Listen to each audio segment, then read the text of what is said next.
Assalamualaikum warahmatullahi wabarakatuh. Yang terhormat Bapak Dr. Andes Haji Habib Cahyono MSI selaku dosen pengampu inovasi pendidikan dan teman-teman.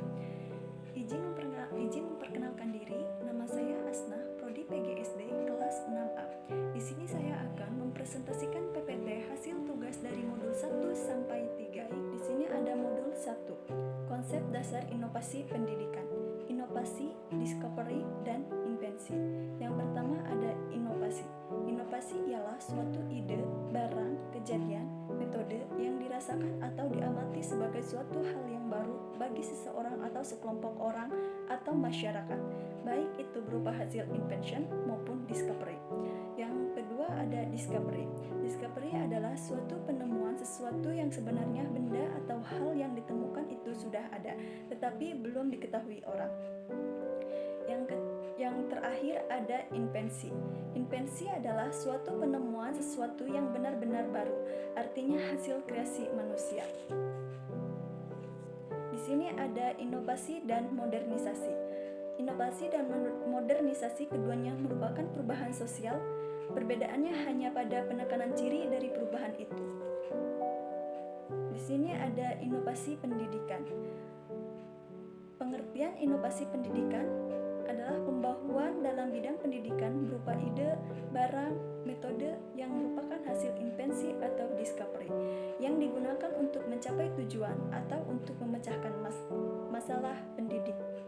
Nah, di sini ada modul yang kedua, proses inovasi pendidikan, difusi dan diseminasi inovasi. Yang pertama ada difusi. Difusi ialah proses komunikasi inovasi antara warga masyarakat atau anggota sistem sosial dengan menggunakan saluran tertentu dan dalam waktu tertentu. Yang kedua ada diseminasi. Diseminasi adalah proses penyebaran inovasi yang direncanakan, diarahkan, dan dikelola. Di sini ada elemen difusi inovasi. Menurut Rogers, mengemukakan ada 4 elemen pokok difusi inovasi. Yang pertama ada inovasi, yang kedua ada komunikasi dengan saluran tertentu, yang ketiga waktu, yang keempat warga masyarakat atau anggota sistem sosial. Nah, di sini ada model proses keputusan inovasi. Menurut Rogers, proses keputusan inovasi terdiri dari 5 tahap, yaitu yang pertama ada tahap pengetahuan, yang kedua ada tahap bujukan, yang ketiga tahap keputusan, yang keempat tahap implementasi, yang terakhir ada tahap konfirmasi. Di sini ada proses inovasi pendidikan.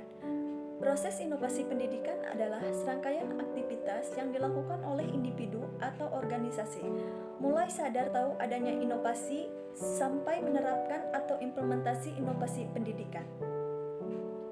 Nah, di sini ada berapa model proses inovasi pendidikan. Pendapat yang pertama ada Coley, 1961. Belum menyadari, memahami, mempercayai, mengambil tindakan. Yang kedua ada pendapat Rogers, 1962. Menyadari, menaruh perhatian, menilai, mencoba, menerima, atau adoption. Yang ketiga pendapat Robertson, 1971. Persepsi tentang masalah, menyadari, memahami, menyikapi, mengesahkan, mencoba, dan menerima. Nah, di sini ada modul yang ketiga, karakteristik dan strategi inovasi pendidikan. Karakteristik inovasi pendidikan.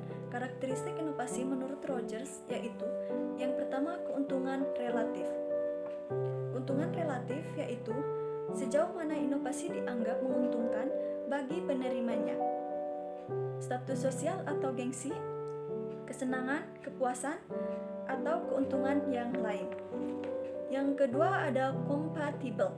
Kompatibel ialah tingkat kesesuaian inovasi dengan nilai pengalaman lalu, kebutuhan, dan norma yang berlaku di masyarakat. Yang ketiga ada kompleksitas. Kompleksitas ialah tingkat kesukaran atau memahami dan menggunakan inovasi bagi penerima. Yang keempat, trialabilitas. Trialabilitas ialah bagaimana inovasi dicoba.